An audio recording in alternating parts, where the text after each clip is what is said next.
বারা ইবনে আজিব রাদিয়াল্লাহু তাআলা আনহু বলছেন যে একটা আনসারী ব্যক্তির জানাজাতে গেলাম রাসূলের সঙ্গে জানাজাতে, তো কবরস্থানে গেছে এখনো পর্যন্ত লাশ আসেনি।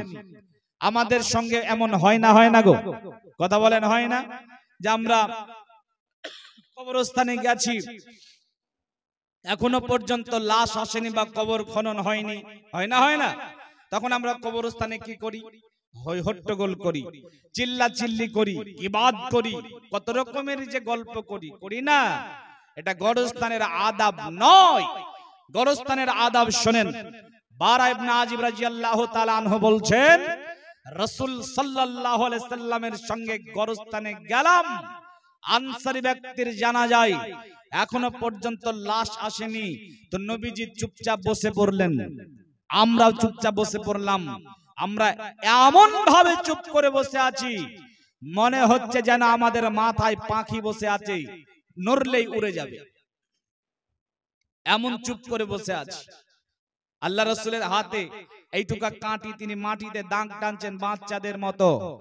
তিনি দাগ টানতে টানতে হঠাৎ করে মাথাটাকে উঠিয়ে বলছেন, সাহাবারা, সাথী সঙ্গীরা, শোনো, তোমরা কবর থেকে আল্লাহর কাছে পানাহ চাও। কবর বড় খতরনাক জায়গা, কবর বড় দর্দনাক জায়গা।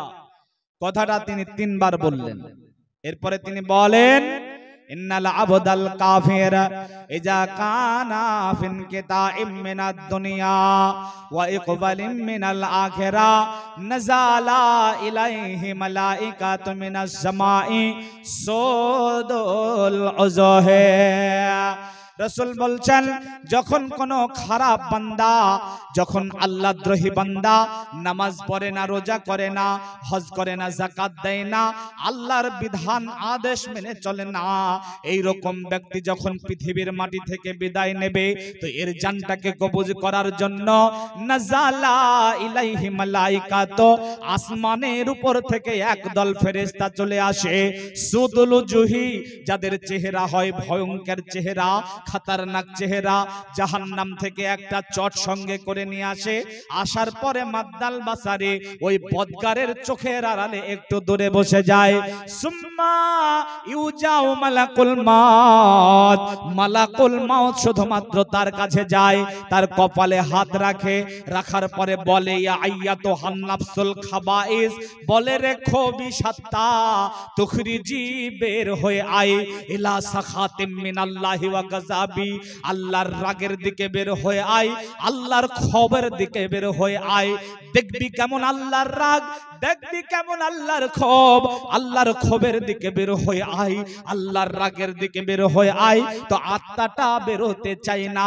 একটা কাঠের মধ্যে লোহার পেরেক ভাঙা থাকলে ওই পেরেকটাকে বার করার জন্য যেমন বেরিয়ে বেরিয়ে বেরিয়ে বের করে, অমনি করে খিচে খিচে আত্মাটাকে বের করে।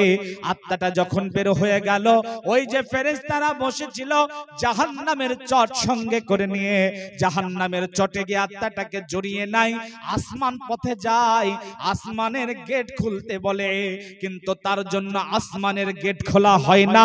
আল্লাহর তরফ থেকে বলা হয়, এই বদগারের জন্য আসমানের গেট খোলা হবে না, এখান থেকে ছুঁড়ে মারো আর দুনিয়ার সর্বনিম্ন স্থান জাহান্নামের সাব সেন্টার সিজ্জিনে তার আত্মাটাকে রেখে দাও। ভাইজান, যার জন্য নিজেকে তৈরি করুন। আজকের দিনে চলে যাবেন না, আমি আর অল্প সময় বলবো।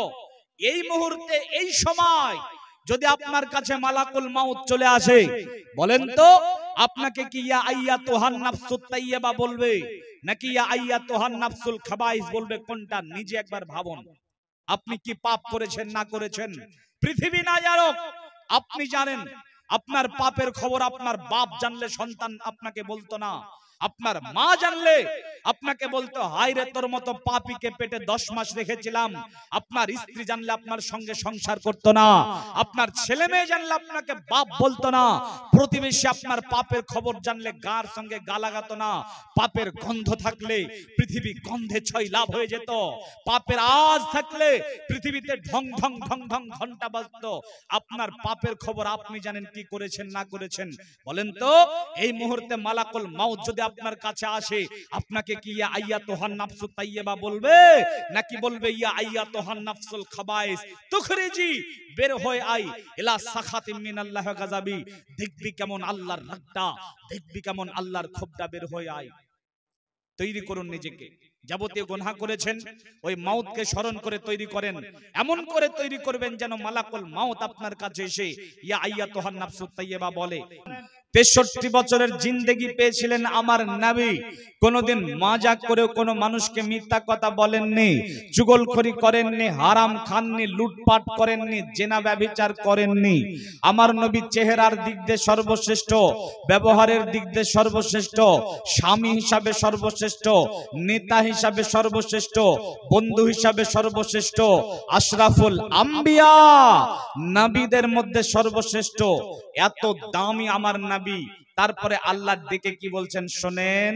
আল্লাহ বলেন বিসমিল্লাহির রহমানির রহিম, ওয়ামা জাআলনা লিবাশারিম মিন ক্বাবলিকাল কলব। আল্লাহ বলেন নবী গো, আপনার আগে যারা পৃথিবীতে এসেছিল আমি আল্লাহ কাউকে চিরস্থায়ী করে পৃথিবীর মাটিতে পাঠাই নাই। আল্লাহ বলেন নবী গো, আফা ইম্মিতা, আপনাকেও মরতে হবে। আল্লাহ নবীকে ডেকে বলছেন আপনাকে মরতে হবে। অতএব নবী সর্বশ্রেষ্ঠ হওয়ার পরেও তিনি পৃথিবীতে চিরস্থায়ী থাকতে পাবেন না, থাকতে পাননি, তিনাকে মৃত্যুবরণ করতে হয়েছে। আল্লাহ নবীকে ডেকে বলছেন আফা ইম্মিতা, আপনাকে মরে যেতে হবে। আল্লাহ বলেন নবী গো, যদি আপনাকে মরে যেতে হয় আপনার উম্মত কি ভেবেছে তারা চিরস্থায়ী দুনিয়াতে থাকবে? আপনি তাদেরকে জানিয়ে দিন কুল্লু নাফসিন যায়িকাতুল মাউত, মাউতের হাতে গ্রেফতার হতে হবে। অতএব বন্ধুরে আমার, যারা পৃথিবীর মাটিতে এসেছি আমরা কেউ চিরস্থায়ী দুনিয়াতে বাঁচতে আসি নাই। একদিন না একদিন মালাকুল মাউত আমাদের দরবারে উপস্থিত হয়ে লাব্বাইক বলে হাজির হয়ে যাবে। হঠাৎ করে তোমার একদিন এমন হবে মওতের হাতে তুমি গ্রেফতার হবে। ডাক্তার মশাই সেদিন হয়ে নিরুপায়, কবে তবু ভাই বন্ধু মাতা ও পিতায় শেষ দেখা করে নাও সবে একবার। নারী ডুবি গেলে রোগী বাঁচিবে না আর, আত্মীয় স্বজন যাবে এ কথা শুনিয়া হুলস্থুল পাকাইবে কাঁদিয়া কাঁদিয়া। যমদূত আজরাইল শেষে সময়, কবে রে আদম সন্তান চিনো কি আমায়? এখনই তোমায় আমি পরাবো কাফন, একা করে অন্ধকারে করাবো শয়ন। এখনই তোমার বংশে এতিমি বানাবো, বিষয় সম্পত্তি সব অন্যকে দানিব। এখনই গৃহহীন বধ বিধবা যে হবে, পিতা মাতা তোর শোক সাগরে ডুবিবে। সমগ্র জগৎ মিলে করলে উদ্ধার, তবু মোর হাতে তোর নাই নিস্তার।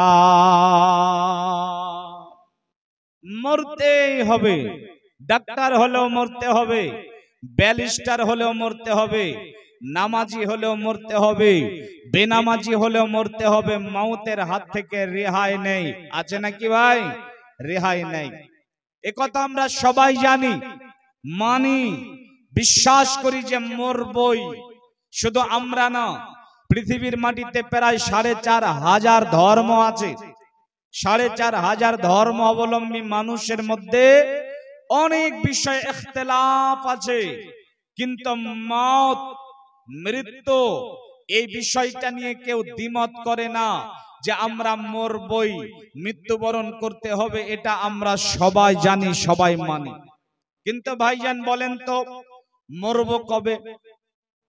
এখানে যারা বসে আছেন আমার সামনে, কেউ কি বলতে পারবেন যে আমি অমুক দিনে মরবো? বলতে পারবেন ভাই? কারো বলার ক্ষমতা নেই যে আমি অমুক দিন মরবো, অমুক সপ্তাহে মরবো, অমুক মাসে মরবো, অমুক বছরে মরবো, এত বছর বয়স হলে মরবো, এটা আমাদের বলার ক্ষমতা কারো নেই। কিন্তু দুঃখ এবং পরিতাপের বিষয় হলো আমাদের চাল চলন, আচার ব্যবহার, কথাবার্তা শুনে মনে হয় যে আমরা মরবো কবে এটা জেনে বসে আছি। মনে হয় না? হয় না? কথা বলেন, হয় না? হয় না? হয়। মুরব্বির বয়স 50 বছর, এখনো পর্যন্ত মসজিদে যায় না, নামাজ পড়ে না। মুরব্বিকে বলেন চলেন একটু নামাজ পড়বেন, তখন আপনাকে সে বলবো ঠিকই আছে, তুমি যখন বললা, ঠিকই কথাটা বললা, নামাজ তো পড়তে হবে, তো যাও বাপ, কথা দিলাম আগামী শুক্রবার থেকে যাব। বলে না? বলে না? কথা বলেন, বলে না? বলে না? বলে। ছেলেটার বয়স 20 বছর, এমন ভাবে জিন্দেগি যাপন করছে দেখে মনে হচ্ছে যে আবু জাহেলের নাতি। চারিদিককার চুলগুলা কেটেছে, মধ্যখানে জুতা পরিষ্কার করা বেরাস রেখেছে, যেই প্যান্টটা পরেছে সেটা আবার 22 জায়গা ছিঁড়া প্যান্ট টাকা দিয়ে কিনেছে। এই ছেলেটা নামাজ পড়ে না, রোজা করে না, একেবারে বেধর্মীর মতো জিন্দেগি যাপন করে। ওই ছেলেটাকে বলেন যে একটু পরিবর্তন হ, তোর বাপ মুসলমান ছিল, তোর মা মুসলমান, তোর দাদা মুসলমান, আর আজ তুই বেধর্মীর মতো চলিস কেন রে পাগলা? তখন সে বলবে ঠিক বয়স হলে পরিবর্তন হয়ে যাব। বলে না? বলে না? বলে। এখানে বেশিরভাগ মানুষ যারা আছেন, পৃথিবীতে যত মানুষ, বেশিরভাগের চিন্তা ভাবনা হলো যে টাইম যখন হবে ঠিক পরিবর্তন হয়ে যাব। মুখে দাড়ি গজিয়ে গেছে, দাড়ি রাখে না, দাড়ি কেটে ফেলে দেয়। বলেন দাড়িটা রাখো, তখন বলে যে বয়স হলে ঠিক রাখবো। তো বন্ধু, বয়সটা হবে কবে? মুরব্বী আপনি যে বললেন আগামী শুক্রবার থেকে যাব মসজিদে, তা আগামী শুক্রবার পর্যন্ত বাঁচবেন এই গ্যারান্টি কোথা পেলেন? যুবক, তুমি যে বললে বয়স যখন আমার হয়ে যাবে তখন পরিবর্তন হব, তো কবে পর্যন্ত বাঁচবে গ্যারান্টি তুমি কোথা পেলে? আরে ও পাগলের দল, মালাকুল মাউতের সঙ্গে কি কথা চলে নাকি তার কন্ট্রাক্ট নাম্বার আছে? যদি থাকে তো দাও, আমরাও কথা বলি। মালাকুল মাউতের সঙ্গে কথা বলা যায়? কথা বলেন, যায়? যাই না। মওত কবে হবে আমরা এটা কেউ জানি না। আল্লাহ বলেন বিসমিল্লাহির রহমানির রহিম, ওয়ামা তাদরি নাফসুম মাযা তাকসিবু গাদা ওয়ামা তাদরি নাফসুম বিআইয়ি আরজিন তামুত। दो चीज मेरा कसा जोर जोर एक आবেদনা দিগাদ খাহে গর। দুই জিনিস মানুষের করে আকর্ষণ, প্রথম তার দানা পানি, দ্বিতীয় মরণ। যার যেথা লেখা আছে খাইবে যাইয়া, মরণ যেখানে যার যাইবে ঘটিয়া। কার কথা মরণ আছে থাকতো যদি জানা, দুর্ঘটনা হয়ে মানুষ কভু মরিত না। আল্লাহ বলেন বান্দারে, আগামী কালকে তোমার কোথায় রুজি আছে, তুমি কোথায় যাবে, কি খাবে, এটা তুমি জানো না রে বান্দা। আমি আল্লাহ জানি তোমার রুজি কোথায় আছে। আল্লাহ বলেন বান্দা, কোন বয়সে তোমার মওত হবে? শৈশবে হবে নাকি কৈশোরে হবে? বার্ধক্যে হবে নাকি যৌবনে হবে? রাস্তাতে হবে নাকি ঘাটে হবে? বিছানাতে হবে নাকি হসপিটালের বেডে হবে? বান্দা রে, তুমি জানো না তোমার কখন মওত হবে। আমি আল্লাহ জানি তোমার কখন মওত হবে। এ নবীর উম্মতের দলেরা, আল্লাহর গোলামেরা, ভালো করে শ্রবণ করে নেন। মওতকে যারা দূরে মনে করছেন, যারা মনে করছেন এখনো মরব না, যখন দানি গোলা পেকে যাবে তখন মরব, যারা মওতকে দূরে মনে করেছেন তাদের ব্যাপারে বিশ্ব নবী জনাবে মুহাম্মদুর রাসূলুল্লাহ সাল্লাল্লাহু আলাইহি ওয়াসাল্লাম নবী আমার কি বলছেন শুনেন। ইবনে ওমর রাদিয়াল্লাহু তাআলা আনহু বলেন, আখাজা রাসূলুল্লাহ রাসূলুল্লাহ সাল্লাল্লাহু আলাইহি ওয়াসাল্লাম বিবাজিন জাসাদিন ফাকাল কুন ফিদ দুনিয়া কান্নাকা গরীবুন আও আবিরু সাবিলিন ওয়া উদ্দা নাফসাকা মিন আহলিল কবর। এ আল্লাহর গোলামের দলেরা, ইবনে ওমর রাদিয়াল্লাহু তাআলা আনহু বলেন, আখাজা কোন একদিন আল্লাহর নবী আমার নিকটে চলে এলেন, আসার পরে আমার শরীরের কোন একটা জায়গাতে হাত রাখলেন, হাত রাখার পরে বলছেন, ইবনে ওমর রে, কুন ফিদ দুনিয়া কান্নাকা গরীবুন আও আবিরু সাবিলিন।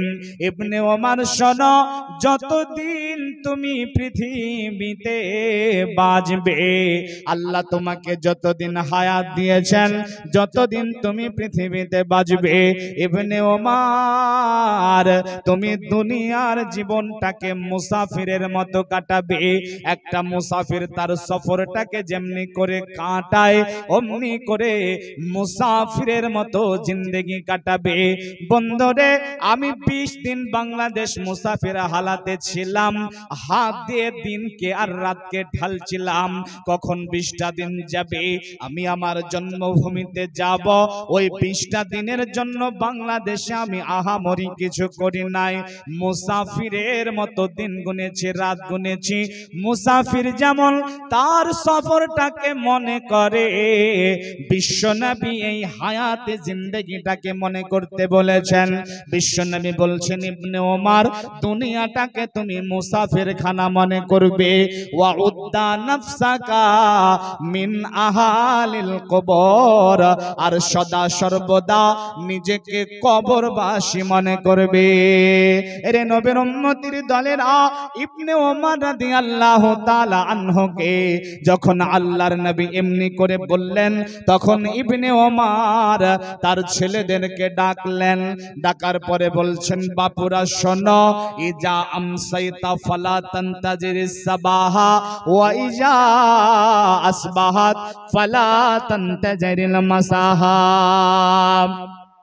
ইবনে ওমর বলছেন, বেটারা শুনে নাও, শুনে নাও, শুনে নাও, যদি তোমরা সকাল পেয়ে যাও তাহলে সন্ধ্যার আশা করবে না, আর যদি সন্ধ্যা পেয়ে যাও তাহলে সকালের আশা করবে না।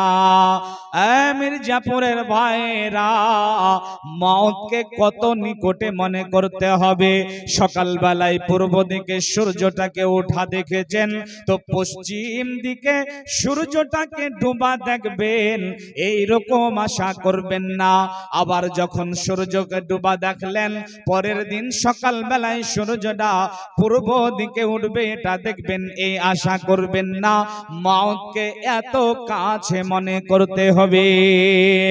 মাছরাঙ্গা উড়িতেছে উপরে তোমার, কখন কদিয়া পরে ঠিক নাহি তার। মাছরাঙ্গা মাছ যেমন ধরে নিয়ে যায়, সাথে মাছ যত থাকে কোথাকে পালায়, ওই দিকে নিয়ে গিয়ে গাছের উপরে ডালেতে আছাড় মেরে খায় পেট ভরে। ওই মতো আজরাইল আসিবে ধরাতে, লোকাই আছে তুমি পাও না দেখে তা। ওই মতো আজরাইল তোমাকে ধরিয়া কবরের মধ্যে কাল খাইবে বসিয়া। যখন তোমার জান কবজ করিবে, আত্মীয় স্বজন সব দূরেতে পালাবে। মওতকে কাছে মনে করতে হবে, নিকটে মনে করতে হবে। আমি আপনাদেরকে কটা জিজ্ঞাসা করব, অ্যানসার দেবেন। সবাই একটু চেষ্টা করেন তো অ্যানসার দিতে পারেন কিনা বলেন তো ভাই। আজ থেকে 10 বছর আগে যত জলসা জুলুস হতো সমাজে, এখন কম হয় না বেশি হয়? বেশি হয়। আজ থেকে 10 বছর আগে যত আলেম ওলামা ছিল, এখন কম না বেশি? বেশি। আজ থেকে 10 বছর আগে যত মাদ্রাসা মসজিদ মক্তবখানা ছিল, এখন কমেছে না বেড়েছে? বেড়েছে। দাওয়াতের গতি বেড়েছে, দাওয়াতের গতি বাড়ে নাই, দাওয়াতের গতি বেড়েছে। এই যে আমার এখানে অনেক ইউটিউবার ভাই আছে, এই ইউটিউবের জারিয়াতে দাওয়াতের গতি আরো উন্নত হয়েছে, হয় নাই? হয়েছে। ডক্টর জাকির নায়েক, নাম শুনেছেন না? নাম শুনেছেন তো নাকি? ডক্টর জাকির নায়েককে মির্জাপুরে কোনোদিন আনতে পেরেছেন? কথা বলেন, পেরেছেন? আনা কি সম্ভব? ডক্টর জাকির নায়েককে নিয়ে একটা প্রোগ্রাম করলে কত খরচা হতে পারে? এই যে আমাদের মুর্শিদাবাদ ওই ধুলিয়ানে আসবে এরকম একটা হয়েছিল না, তো ওই প্রোগ্রামটার বাজেট ছিল 1 কোটি টাকা। কত টাকা? 1 কোটি টাকা। তাহলে উমরপুর, তাহলে ধরে নেন যে ডাক্তার জাকির নায়েককে নিয়ে একটা প্রোগ্রাম করতে গেলে 1 কোটি খরচা হয়, ধরেই নেন। তারপরে বলেন তো, আপনি এখন বাড়ি যাবেন, বিছানায় ঘুমাবেন, লেপের মধ্যে আপনি যদি ভাবেন যে ডাক্তার জাকির নায়েককে আমার সামনে বক্তব্য দেওয়াবো, পারবেন না? কথা বলেন, পারবেন না? শুধু ইউটিউবে যান আর বলেন ডাক্তার জাকির নায়েক, দেখবেন হাত পা নড়াতে লাগলো। নড়াবে না? পৃথিবীর যত বড় আলেম ওলামা হোক, মুহাদ্দিস হোক, কাবা শরীফের ইমাম হোক আর মসজিদে নববীর ইমাম হোক, আপনার ঘরের মধ্যে একা বন্ধ ঘরে বা যেখানে ইচ্ছা আপনি তাকে দিয়ে আলোচনা করিয়ে নিতে পারেন। মানে দাওয়াতের গতি এত বেড়েছে, দাওয়াতের গতি এত বাড়লো। তারপরে এবারে বলেন, সমাজে সুদ বেশি হয়েছে, আজ থেকে 10 বছর আগে যত ছিল, যত বেশি ছিল তার চাইতে বেড়েছে না কমেছে? আজ থেকে 10 বছর আগে যত ঘুষের কারবার ছিল সমাজে, কমেছে না বেড়েছে? বেপরদা মহিলা কমেছে না বেড়েছে? মসজিদে মুসল্লি কমেছে না বেড়েছে? পাপে ছয়লাভ হয়ে গেছে পৃথিবী। কেন রে ভাই? এদিকে আলোচনার গতি বাড়লো, জালসা জুলুস বাড়লো, হাফেজে কোরআন বাড়লো, আলেমে দ্বীন বাড়লো, অপরদিকে পাপ বাড়লো কেন? কারণটা কি? কারণ একটাই, কারণ একটাই, সেটা হলো 3টা অক্ষর দিয়ে লেখা একটা শব্দ, যার নাম মাউত। মানুষের হৃদয় থেকে মাউতের চিন্তা ডিলিট হয়ে গেছে, মানুষের হৃদয় থেকে মাউতের চিন্তা আউট হয়ে গেছে, যার জন্য মানুষ এত পাপ করছে। যদি মানুষের হৃদয়ে মাউতের চিন্তা জাগ্রত হতো, মানুষ যদি মাউতকে নিয়ে একটু চিন্তা ভাবনা করত, তাহলে সেই মানুষ দ্বারা কখনো গুনাহ করা সম্ভব হতো না। মানুষ মনে করে যে মরবো না, এখন অনেক সময় আছে, ঠিক টাইম হলে পরিবর্তন হয়ে যাব। এটাই মূল রোগ পাপ করার। যদি মাউতের চিন্তা মানুষের হৃদয় জাগ্রত হতো, তাহলে মানুষ কখনো পাপ করতে পারতো না। রাসূলের জামানায় একজন ব্যক্তি ছিল যার নাম রাবি বিন খাইসাম। কি নাম বললাম? রাবি বিন খাইসাম। তিনি নিজের বাড়িতে কবর খুঁড়ে রেখেছিলেন। কি করেছিলেন? মির্জাপুরের ভাইরা ঘুমাচ্ছেন নাকি? নিজের বাড়িতে কবর খুঁড়ে রেখেছিলেন। যখন তিনার ঘুমানোর প্রয়োজন হতো, তখন তিনি ওই কবরের মধ্যে ঢুকে পড়তেন আর শুয়ে পড়তেন। জিজ্ঞাসা করা হলো, এমন কেন করেন? তখন বলছে যে আমার হৃদয় থেকে যেন মওতের চিন্তা কখনো আউট না হয়ে যায়, এই কারণে আমি এই কাজটা করি। আজকে যদি আমরা মওতের চিন্তা করতাম, তাহলে আমরা কখনো গুনাহ করতে পারতাম না। মনে করি যে মরবো না, এখন অনেক দেরি আছে। শোনেন, ইমাম মালিক রাহিমাহুল্লাহ, নাম শুনেছেন আপনারা? যারা আলেম ওলামা তারা শুনবেন। ইমাম মালিক রাহিমাহুল্লাহ তিনি স্বপ্ন দেখলেন মালাকুল মাউতের সঙ্গে দেখা। মালাকুল মাউত কে বলছেন, মালাকুল মাউত, যখন আপনার সঙ্গে আমার দেখা হলো, একটু বলেন তো আমি মরবো কবে? মালাকুল মাউত তখন 5টা আঙ্গুল দেখালেন। কয়টা? 5টা। ইমাম মালিক রাহিমাহুল্লাহ বলছেন 5 দিন বাঁচবো। 5 আঙ্গুল দেখাচ্ছেন যে, নাকি 5 মাস বাঁচবো, না 5 বছর বাঁচবো, কোনটা বলেন? ইমাম মালিককে কিছু বলতে যাবেন মালাকুল মাউত, তার আগে ইমাম মালিকের ঘুম ভেঙে গেল। ইমাম মালিক চিন্তায় তিনি বেকুল বেচैन হয়ে পড়লেন যে মালাকুল মাউত আমাকে 5টা আঙ্গুল দেখালো, এর মানে কি আমি 5 দিন বাঁচবো, নাকি 5 মাস, নাকি 5 বছর বাঁচবো? তিনি রাত্রিটা চিন্তায় কাটিয়ে সকালবেলাতে সেই জামানার একজন বিখ্যাত ইমাম, ইমাম ইবনে সিরিনের কাছে চলে গেলেন। তিনি স্বপ্নের ভালো তাবির করতে পারতেন। ইমাম ইবনে সিরিনকে বলছেন, ইমাম ইবনে সিরিন, আমি স্বপ্ন দেখলাম মালাকুল মাউতকে জিজ্ঞাসা করলাম কতদিন বাঁচবো, তা আমাকে 5টা আঙ্গুল দেখালো। আমি জিজ্ঞাসা করলাম 5 আঙ্গুল মানে কি, আমাকে কিছু বলবে তার আগে ঘুম ভেঙে গেল। আপনি একটু স্বপ্নের তাবিরটা করুন। বন্ধুরে আমার, ইমাম ইবনে সিরিন বলছেন, ইমাম মালিক শোনেন, মালাকুল মাউত আপনাকে 5 আঙ্গুল দেখিয়ে কি বোঝাতে চেয়েছেন? ইমাম ইবনে সিরিন বলছেন, ইমাম মালিক আসমানের উপরে, জমিনের উপরে, আসমানের নিচে, জমিনের নিচে এমন কেউ নেই যে 5টা বিষয়ে ইলম রাখতে পারে। 1 নাম্বার হলো কিয়ামত কবে হবে, 2 নাম্বার হলো বৃষ্টি কবে হবে, 3 নাম্বার হলো মায়ের পেটে কি সন্তান আছে, আর 4 নাম্বার হলো আগামী কালকে কার কোথায় রোজি আছে, 5 নাম্বার হলো কার কখন মওত হবে। এর নবীর উম্মতির দল, আল্লাহর গোলামেরা একটু ভাববেন কি, একটু ভেবে দেখুন না, আমার আল্লাহ যেই ফেরেশতাকে জান কবজ করার দায়িত্ব দিয়েছেন তার নাম হলো মালাকুল মাউত। মালাকুল মাউত জানে না যে আপনার কাছে কখন তাকে আসতে হবে, কখন আপনার জানটাকে কবজ করতে হবে, এটা মালাকুল মাউতেরও জানা নেই। তাহলে আমরা কেমন করে বলি এখন মরব না, এখনো অনেক দিন বাঁচব? বন্ধুরে, মাউতকে কাছে মনে করবেন, সন্নিকটে মনে করবেন, মাউতকে সদা সর্বদা নিকটে মনে করবেন। ইজা আমসাইতা ফালা তান্তাজিরিস সাবাহা ওয়া ইজা আসবাহাত ফালা তান্তাজিরিল মাসাহা। ভাইজান, আল্লাহর কোরআনে আল্লাহ আয়াত অবতীর্ণ করলেন, ওয়াজাআত সাকরাতুল মাউত বিল হক। এই আয়াতটা যখন অবতীর্ণ হলো, রাসূলের উপরে যখন আয়াত অবতীর্ণ হতো, তখন তিনি সাহাবায়ে কেরামদেরকে ডাকতেন।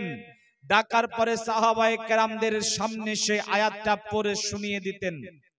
খুব গভীরভাবে, গভীর মনোযোগ দিয়ে আলোচনা শ্রবণ করেন।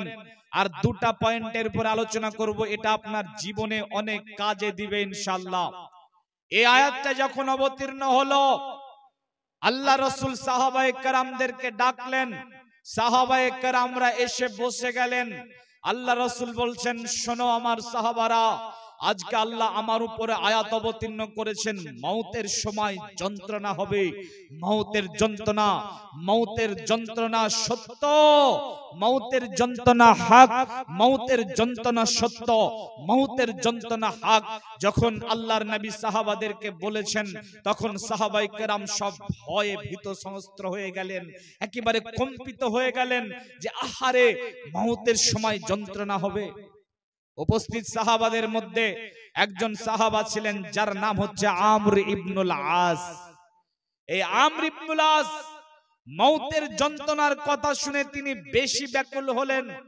তাই তো তিনি মওতের যন্ত্রণাটা কেমন এটা তিনি জানার চেষ্টা করতে লাগলেন। এই আয়াতটা অবতীর্ণ হওয়ার পর থেকে পুরো মদিনায় যখনই তিনি শুনতে পেতেন কেউ মৃত্যুবরণ করছে, তার কাছে চলে যেতেন। মওতের শয্যায় পড়ে থাকা ব্যক্তির কাছে যাওয়ার পরে বলতেন, আল্লাহর গোলাম, আল্লাহ বলেছেন মওতের যন্ত্রণা হবে, তুমি এখন এই মওতের যন্ত্রণার সম্মুখীন, একটু আমাদের বলে যাও মওতের যন্ত্রণা তোমাকে কেমন লাগছে। হে নবীর উম্মতের দল, মির্জাপুরের ভাইরা, নদিয়ার ভাইরা, মারা বোনেরা, ভালো করে শ্রবণ করে নেন। কোন একদিন আমর ইবনুল আস একটা ফাঁকা জায়গাতে দাঁড়িয়ে কান্না করতে লাগলেন। তিনি বলছেন, হাই রে, আল্লাহ বলেছেন মওতের যন্ত্রণা হবে, আর আমি এত এত মানুষকে জিজ্ঞাসা করলাম, কেন রে আমাকে মওতের যন্ত্রণা সম্বন্ধে বলল না? তিনি এই রকম করে কান্না করছেন। ভাইজান আমার, দিন যায়, রাত যায়, মাস যায়, বছর যায়, এমনি করতে করতে করতে আমর ইবনুল আস মওতের শয্যায় পড়ে গেলেন। এবারে তেনার বিদায়ের পালা চলে এসেছে। পৃথিবী ছেড়ে তেনাকে চলে যেতে হবে। তো আমর ইবনুল আসের ছেলেটা তার মাথার কাছে বসেছে, বসার পরে বলছে, আব্বা জান, এতদিন পর্যন্ত মওতের যন্ত্রণা কেমন এটা আপনি জানার বড় চেষ্টা করেছেন, আপনাকে কেউ বলেনি মওতের যন্ত্রণাটা কেমন। আব্বা জান, আজকে আপনি নিজে মওতের যন্ত্রণার সম্মুখীন, আপনি আমাদের বলে যান মওতের যন্ত্রণা কেমন লাগছে। আমর ইবনুল আসের ছেলেটা এমনি করে বারংবার জিজ্ঞাসা করছে। তো আমর ইবনুল আস বলছে, বেটা রে, আজকে বুঝতে পারলাম মানুষজন কেন আমাকে মওতের যন্ত্রণার কথা বলেনি। বেটা শোনো রে, মওতের যন্ত্রণা বলা যায় না, এটা বর্ণনা করা যায় না, এত কষ্টদায়ক যন্ত্রণা এটা বর্ণনার ঊর্ধ্বে। তবে বেটা শুনে নাও, নদিয়ার ভাইরা মায়েরা বোনেরা শুনে নেন, মওতের যন্ত্রণা কত কঠিন হবে। আমর ইবনুল আস বলছেন, বেটা রে, আমি তোমাকে চারটা কথা বলে যাচ্ছি, বুঝে নিও মওতের যন্ত্রণা কেমন হবে। আমর ইবনুল আস বলছে, বেটা রে, এক নাম্বার, মনে হচ্ছে যেন আসমানটা ভেঙে আমার মাথার উপরে পড়েছে। দুই নাম্বার, যেন মনে হচ্ছে মদিনার বড় বড় পাহাড়গুলো আমার উপরে চাপানো। নাম্বার তিন, মনে হচ্ছে যেন আমার পেটের মধ্যে অনবরতে খাজরের কাটা আনা হচ্ছে। আর নাম্বার চার, আমার শ্বাস প্রশ্বাস যেন চুয়ের ছিদ্র দিয়ে বের হচ্ছে। বেটা বুঝে নিও রে, মওতের যন্ত্রণা কেমন হবে। আমার আল্লাহ বলেন, অবশ্যই মওতের যন্ত্রণা সত্য, মওতের যন্ত্রণা হক, মওতের যন্ত্রণা সত্য। মওতের যন্ত্রণার সম্মুখীন একদিন আপনাকে আমাকে হতে হবে। মওতের যন্ত্রণাটা কেমন, এটা যদি আপনি আর কারো না, একজন ব্যক্তি তিনি হলেন মুহাম্মদুর রাসূলুল্লাহ সাল্লাল্লাহু আলাইহি সাল্লামের জীবনীটা দেখেন, তিনার মওতের শয্যাটার কথা একটু মনে করেন, তাহলে আপনি বুঝে যাবেন মওতের যন্ত্রণাটা কেমন হতে পারে। বন্ধু, আমার নবী তায়েফের ময়দানে গিয়েছিলেন, তায়েফের মাটিতে তায়েফবাসীকে দ্বীনের দাওয়াত দেওয়ার জন্য। তো তায়েফের নাদানেরা আমার নবীকে মেরেছিল, মেরেছিল না? কথা বলেন, মেরেছিল না? আমার নবীকে জিহাদের ময়দানে বেদিনেরা মেরেছিল, মেরে দাঁত ভেঙে দিয়েছিল, মেরেছিল না? আমার নবীকে মুশরিকেরা কত কষ্ট দিয়েছিল, কিন্তু ভাইজান আমার নবী কোনোদিন আল্লাহকে বলেননি, আল্লাহ আমি এই যন্ত্রণা সইতে পারছি না, আমি এই ব্যথা সইতে পারছি না, এমনি করে তিনি কোনোদিনও বলেননি। বলেছেন নাকি? বলেননি। কিন্তু মওতের সময় আম্মা জান আয়েশা রাদিয়াল্লাহু তাআলা আনহা বলছেন, বিশ্বনবীর মওতের সময় তিনি আমার ঘরে আমার উরুতে মাথা রেখে পড়ে আছেন। বিশ্বনবী একবার অজ্ঞান হয়ে যান, আর একবার জ্ঞান ফিরে, আর একবার অজ্ঞান হয়ে যান, আর একবার জ্ঞান ফিরে। রাসূলের পাশে একটা বারতানে পানি রাখা আছে, যখন তিনার জ্ঞান ফিরছে তখন তিনি নিজে হাতে ওই পানি নিচ্ছেন, ঠুটে দিচ্ছেন, মুখে দিচ্ছেন, গালে দিচ্ছেন, চোখে দিচ্ছেন। সাহাবায়ে কেরাম আসছেন, রাসূলের অবস্থা দেখে সবাই কান্নায় ভেঙে পড়ছেন। রাসূলের মওতের সময় এত কষ্টদায়ক, এত বেদনাদায়ক, এত কষ্ট দিয়েছে মুশরিকেরা, কোনদিন আল্লাহকে বলেননি যে আল্লাহ এই বেদনা সইতে পারছি না। কিন্তু মওতের সময় আল্লাহ রাসূল বলছেন, আল্লাহুম্মা হাউবিন আলা মুহাম্মাদিন সাকারাল মাউত, আল্লাহ আমি এই যন্ত্রণা সইতে পারছি না, তুমি আমার মওতের যন্ত্রণা একটু কমিয়ে দাও। চিন্তা করেন নবীর উম্মত মওতের যন্ত্রণা কত কঠিন হতে পারে। প্রিয় ভাইয়েরা, এই মওতের যন্ত্রণার সম্মুখীন আপনাকে আমাকে হতেই হবে, হবে না? কথা বলেন, হবে না? আসুন মূল্যবান দুটা হাদিস শোনাই, কেউ চলে যেন না হাদিস দুটা না শুনে। মানুষ যখন মরে যায় জান কবজ করা হয় কি করে এবং আত্মার সঙ্গে কিরূপ আচরণ করা হয়, এই মর্মে দুটা হাদিস শোনাবো।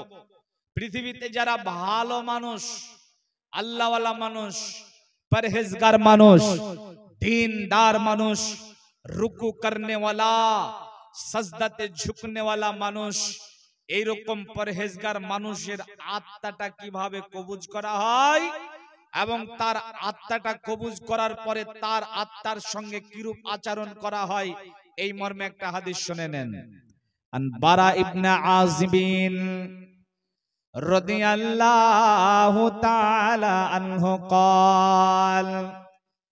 ক্বালা রাসূলুল্লাহ সাল্লাল্লাহু আলাইহি ওয়াসাল্লাম ইন্নাল আবদাল মুমিন ইদা কানা ফিল কিতাইম মিনাদ দুনিয়া ওয়া ইকবালিম মিনাল আখিরাহ নাযালা ইলাইহি মালাইকাতু মিনাস সামাই বিজুল উজুহি কাআন্না উজুহাহুমুশ শামসু মাআহুম কাফানুম মিন আকফানিল জান্নাহ ওয়া হানাতুম মিন হানুতিল জান্নাহ ইলাল আখিরিল হাদিস। বন্ধুরি আমার, বারা ইবনে আজিব রাদিয়াল্লাহু তাআলা আনহু বলেন, দয়ার নবী জনাবি মুহাম্মদুর রাসূলুল্লাহ সাল্লাল্লাহু আলাইহি ওয়াসাল্লাম বলেছেন, ইন্নাল আবদাল মুমিন, যখন আল্লাহর কোন ভালো বান্দা, আল্লাহর কোন পরহেজগার বান্দা, আল্লাহর কোন মুমিন বান্দা ইজা কানা ফিল কিতাইম মিনাদ দুনিয়া, দুনিয়ার মাটি থেকে যখন বিদায় নেয়, ইকবালুম মিনাল আখিরাহ, তার যখন পরকালের জীবনটা শুরু হয়, অর্থাৎ যখন তার মৃত্যু হয়, তো এই ব্যক্তিটার জানটাকে কবজ করার জন্য আসমানের উপর থেকে এক দল ফেরেশতা চলে আসে। নাযালা ইলাইহি মালাইকাতু মিনাস সামাই, আসমানের উপর থেকে এক দল ফেরেশতা পৃথিবীর মাটিতে চলে আসে। বিজুল উজুহি, যারা সুন্দর হয়, কত সুন্দর হয়, কান্না উজুহাহুমুশ শামসু, সূর্যটা যেমন ঝকঝকে চকচকে, ওই রকম ঝকঝকে চকচকে তাদের চেহারাটা হয়। এ নবীর উম্মতের দলেরা, নদিয়ার ভাইরা, মায়েরা, বোনেরা, ভালো করে শ্রবণ করে নেন। মাআহুম কাফানুম মিন আকফানিল জান্নাহ, ওরা জান্নাত থেকে এক টুকরো কাফন সঙ্গে করে নিয়ে আসে। ওয়া হানাতুম মিন হানুতিল জান্নাহ, আর জান্নাত থেকে সুগন্ধি সঙ্গে করে নিয়ে আসে। নিয়ে আসার পরে মাদ্দাল বাসারি, ওই ভালো মানুষটার চোখের আড়ালে একটু দূরে ওই ফেরেশতার দলটি বসে যায়। সুম্মা ইউজাউ মালাকুল মাউত, এরপরে শুধুমাত্র মালাকুল মাউত ওই ব্যক্তিটার কাছে যায়। মালাকুল মাউত ওই ব্যক্তিটার কাছে যাওয়ার পরে ওর কপালের উপরে হাত রাখে। হাত রাখার পরে বলে, ইয়া আইয়াতুহান নাফসুত তাইয়্যিবা, মালাকুল মাউত বলে, রে ভালো আত্মা, তুখরিজে, বের হয়ে এসো, ইলা মাগফিরাতিম মিনাল্লাহি ওয়া রিজওয়ানা, আল্লাহর রিজামন্দের দিকে বের হয়ে এসো, আল্লাহর দয়ার দিকে বের হয়ে এসো। বন্ধুরে আমার, এই বোতলটাতে পানি আছে, আমি যদি এটাকে কাত করে শিপাটাকে খুলে দেই, যেমনি করে আরাম করে আত্মাটা বের হবে, অমনি করে আত্মাটা সঙ্গে সঙ্গে বের হয়ে চলে আসে। যখনই আত্মাটা বের হয়ে যায়, ওই যে দূরে ফেরেশতার দলটা বসেছিল, এই ফেরেশতার দল দৌড়িয়ে আত্মাটার কাছে চলে যায়। তাদের কাছে যে জান্নাতের কাফন ছিল, ওই জান্নাতের কাফনে আত্মাটাকে জড়িয়ে নেয়। জান্নাতের সুগন্ধ ওই আত্মাটার উপরে ঢেলে দেয়। এবারে আসমান পথে চলতে আরম্ভ করে। তো এই দুনিয়া থেকে আসমানের মধ্যে যত ফেরেশতারা চলাফেরা করে, এই ফেরেশতারা বলে, এত দামি আত্মাটা কার? তখন দুনিয়ায় তার যেটা নাম ছিল, তার বাবার যেটা নাম ছিল, এই নামের সঙ্গে পরিচিত করিয়ে বলে অমুকের ছেলে, অমুকের আত্মা এটা। বন্ধনে আমার, দুনিয়াবি আসমান যেটা দুনিয়া থেকে দেখা যায়, এই আসমানের গেটের কাছে যখন নিয়ে যাওয়া হয়, সঙ্গে সঙ্গে আসমানের গেট খুলে যায়, আসমানের উপরে ওঠানো হয়। তো দুনিয়াবি আসমানের উপরে যত ফেরেশতা মণ্ডলী আছে, এদের মধ্যে বলা বলি হতে লাগে, দুনিয়ায় ওই পরহেজগারের আত্মাটা এসেছে। তো ফেরেশতারা সবাই জমা হয় এবং আত্মাটার জন্য মাগফিরাতের দোয়া করে। বন্ধুরে আমার, একটা নেতা যখন আমাদের মধ্যে আসে, নেতাকে সামনে দেয়, আর নেতার যারা সহচারী আছে এরা পিছনে থেকে স্লোগান দিতে দিতে, সম্মাননা দিতে দিতে এগিয়ে নিয়ে যায়। অমনি করে ওই আত্মাটাকে দুনিয়া আসমানের উপরে, দুনিয়াবি আসমানের উপরে যত ফেরেশতা মণ্ডলী আছে এরা আত্মাটাকে সামনে দেয়, আর ফেরেশতারা পিছনে থাকে মাগফিরাতের দোয়া করতে করতে দ্বিতীয় আসমান পর্যন্ত এগিয়ে দিয়ে আসে। বলেন না সুবহানাল্লাহ। এবারে দ্বিতীয় আসমানের কাছে যখন যায়, আসমানের গেট সঙ্গে সঙ্গে খুলে যায়। দ্বিতীয় আসমানের যত ফেরেশতা আছে সবাই জমা হয়, মাগফিরাতের দোয়া করে এবং আত্মাটাকে সামনে দিয়ে তার জন্য দোয়া করতে করতে তৃতীয় আসমান পর্যন্ত এগিয়ে দিয়ে আসে। তৃতীয় আসমানের গেট খুলে যায়, তৃতীয় আসমানের ফেরেশতারা চতুর্থ আসমান পর্যন্ত এমনি করে সপ্তম আসমানের উপরে নিয়ে গিয়ে আল্লাহর অর্ডারে এই ভালো মানুষের আত্মাটাকে জান্নাতের সাব সেন্টার ইল্লিনের মধ্যে রেখে দেয়। এটা হলো ভালো মানুষের আত্মা, পরহেজগারদের আত্মা, দিনদারদের আত্মা, রুকু করনে ওয়ালা, যারা হারাম খায়নি, সুদ খায়নি, ঘুষ খায়নি, জুয়া খেলেনি, লুটারি কাটেনি, পৃথিবীতে অশান্তির বাজারকে গরম করেনি, বোনের হক মেরে খায়নি, ভাইয়ের হক মেরে খায়নি, প্রতিবেশীর হক মেরে খায়নি, যারা ভালো পরহেজগার তাদের আত্মার সঙ্গে এই আচরণ করা হয়। এবারে যারা বদকার, বদমাশ, পৃথিবীতে অশান্তির বাজারকে গরম করে, রুকু করে না, সাজদা করে না, আল্লাহ দ্রোহী যারা, তাদের সঙ্গে কিরূপ আচরণ করা হয় শোনেন ভাইজান, শোনেন। খারাপ আত্মার সঙ্গে কিরূপ আচরণ করা হয়। এই হাদিসের রাবী হচ্ছেন বারা ইবনে আযিব রাদিয়াল্লাহু তাআলা। বারা ইবনে আযিব রাদিয়াল্লাহু তাআলা আনহু তিনি বলছেন যে একটা আনসারী ব্যক্তির জানাজাতে নবীজির সঙ্গে গেলাম কবরস্থানে। বারা ইবনে আযিব রাদিয়াল্লাহু তাআলা আনহু বলছেন যে একটা আনসারী ব্যক্তির জানাজাতে গেলাম রাসূলের সঙ্গে জানাজাতে, তো কবরস্থানে গেছে, এখনো পর্যন্ত লাশ আসেনি। আমাদের সঙ্গে এমন হয় না, হয় না গো, কথা বলেন, হয় না? যে আমরা কবরস্থানে গেছি, এখনো পর্যন্ত লাশ আসেনি বা কবর খনন হয়নি, হয় না, হয় না? তখন আমরা কবরস্থানে কি করি?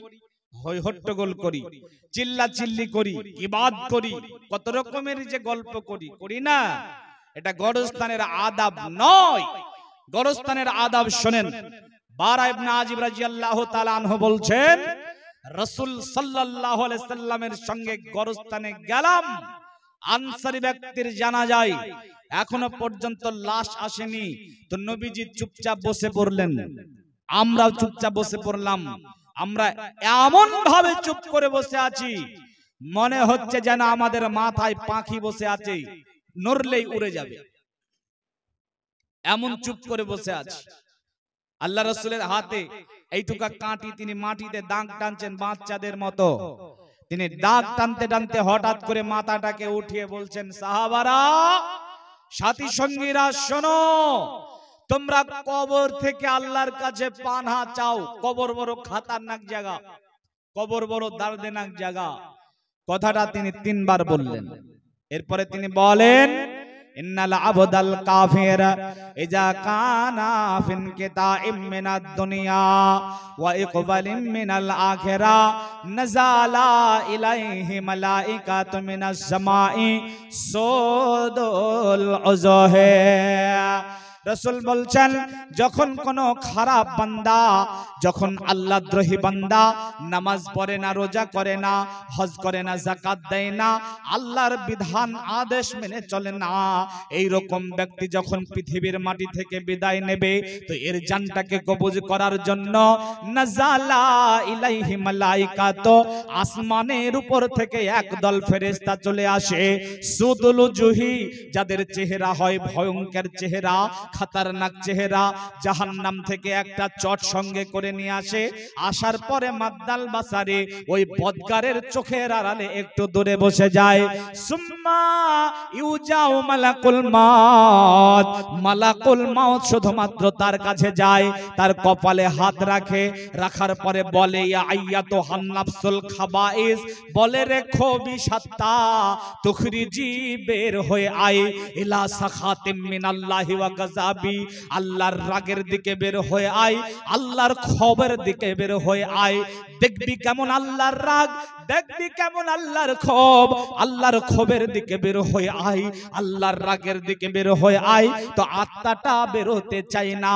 একটা কাঠের মধ্যে লোহার পেরেক ভাঙা থাকলে ওই পেরেকটাকে বার করার জন্য যেমন বেরিয়ে বেরিয়ে বেরিয়ে বের করে, অমনি করে খিচে খিচে আত্মাটাকে বের করে। আত্মাটা যখন বের হয়ে গেল, ওই যে ফেরেশতারা বসেছিল জাহান্নামের চট সঙ্গে করে নিয়ে জাহান্নামের চটে গিয়ে আত্মাটাকে জড়িয়ে নাই, আসমান পথে যায়, আসমানের গেট খুলতে বলে, কিন্তু তার জন্য আসমানের গেট খোলা হয় না, আল্লাহর তরফ থেকে বলা হয় এই বদগারের জন্য আসমানের গেট খোলা হবে না, এখান থেকে ছুঁড়ে মারো আর দুনিয়ার সর্বনিম্ন স্থান জাহান্নামের সাব সেন্টার সিজ্জিনে তার আত্মাটাকে রেখে দাও। ভাইজান, যার জন্য নিজেকে তৈরি করুন। আজকের দিনে চলে যাবেন না, আমি আর অল্প সময় বলবো। এই মুহূর্তে, এই সময় যদি আপনার কাছে মালাকুল মাউত চলে আসে, বলেন তো আপনাকে কি ইয়া আইয়াতুহান নাফসুত তাইয়্যিবা বলবে নাকি ইয়া আইয়াতুহান নাফসুল খাবাইস বলবে? কোনটা নিজে একবার ভাবুন। আপনি কি পাপ করেছেন না করেছেন পৃথিবী না জানুক, আপনি জানেন। আপনার পাপের খবর আপনার বাপ জানলে সন্তান আপনাকে বলতো না, আপনার মা জানলে আপনাকে বলতো হায় রে তোর মতো পাপীকে পেটে 10 মাস রেখেছিলাম। আপনার স্ত্রী জানলে আপনার সঙ্গে সংসার করতো না, আপনার ছেলে মেয়ে জানলে আপনাকে বাপ বলতো না, প্রতিবেশী আপনার পাপের খবর জানলে গার সঙ্গে গা লাগাতো না। পাপের গন্ধ থাকলে পৃথিবী গন্ধে ছয় লাভ হয়ে যেত, পাপের আওয়াজ থাকলে পৃথিবীতে ঢং ঢং ঢং ঢং ঘন্টা বাজতো। আপনার পাপের খবর আপনি জানেন, কি করেছেন না করেছেন। বলেন তো এই মুহূর্তে মালাকুল মাউত যদি আপনার কাছে আসে, আপনাকে কি ইয়া আইয়াতুহান নাফসুত তাইয়্যিবা বলবে নাকি বলবে ইয়া আইয়াতুহান নাফসুল খাবাইস তুখরিজি, বের হয়ে আই ইলা সাখাতিম মিনাল্লাহি ওয়া গাযাবি। দেখবি কেমন আল্লাহর রাগটা, দেখবি কেমন আল্লাহর ক্ষোভটা, বের হয়ে আই। তৈরি করুন নিজেকে। যাবতীয় গুনাহ করেছেন ওই মাউতকে স্মরণ করে তৈরি করেন, এমন করে তৈরি করবেন যেন মালাকুল মাউত আপনার কাছে এসে ইয়া আইয়াতুহান নাফসুত তাইয়্যিবা বলে। হবে না ইনশাআল্লাহ?